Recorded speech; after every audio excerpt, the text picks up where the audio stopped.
चंद रोज़ करेंगे पुराने से पुराना नज़ला ज़ुकाम खांसी जो कीड़ा हलक में गिरता है उसके लिए जो दवा सीटी वाला हो वो भी इंशाल्लाह कंप्लीट हो जाता है, यानी कि दफ़ा हो जाता है, ख़त्म हो जाता है, बशर्ते कि आप परहेज़ करेंगे।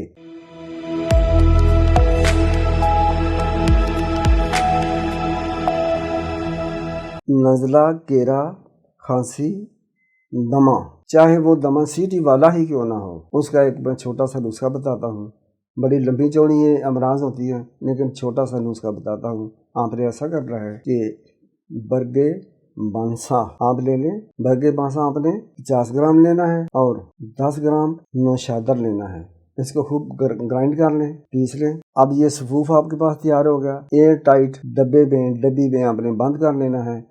इसके दो तरीके मैं बताता हूँ। एक तो ये कि ये सफूफ जो तैयार हुआ है, एक बड़ा 2 चम्मच आधी छोटी चम्मच आपने सुबह को, दोपहर को, रात को लेनी है। पानी के साथ, चाय के साथ ले सकते हैं, कहवे के साथ ले सकते हैं। तो आलू, चावल, गोभी, तमाम दालें आपने नहीं खानी। इंशाल्लाह 1 हफ्ता 2 हफ्ता ज़्यादा से ज़्यादा खाएंगे, इंशाल्लाह आपको शिफा होगी। दूसरा तरीका इसका ये है कि ये जो मैंने वज़न बताया, एक अच्छा किस्म का आपने इसमें शहद आधा किलो मिलाना है।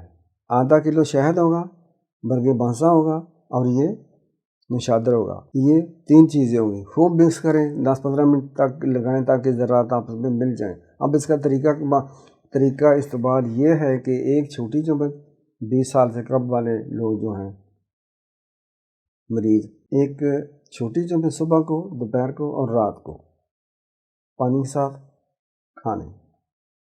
इससे बड़ी उम्र वाले 1 चम्मच सुबह को, दोपहर को, रात को, या 1 बड़ी चम्मच सुबह को और 1 चम्मच रात को खा लें। चंद रोज़ करेंगे पुराने से पुराना नज़ला ज़ुकाम खांसी जो कीड़ा हलक में गिरता है उसके लिए जो दवा सीटी वाला हो वो भी इंशाल्लाह कंप्लीट हो जाता है, यानी कि दफ़ा हो जाता है, ख़त्म हो जाता है, बशर्ते कि आप परहेज़ करेंगे। और ये तमाम चीज़ें जो मैं बताता हूँ, मेरे नुस्खा जाते हैं, बता रहा हूँ, हमारे दवाखाने से मिल जाते हैं और मैं TCS के ज़रिए या DHL के ज़रिए भेज देता हूँ उनके मरीज़ के बताए हुए एड्रेस पर। अस्सलाम वालेकुम।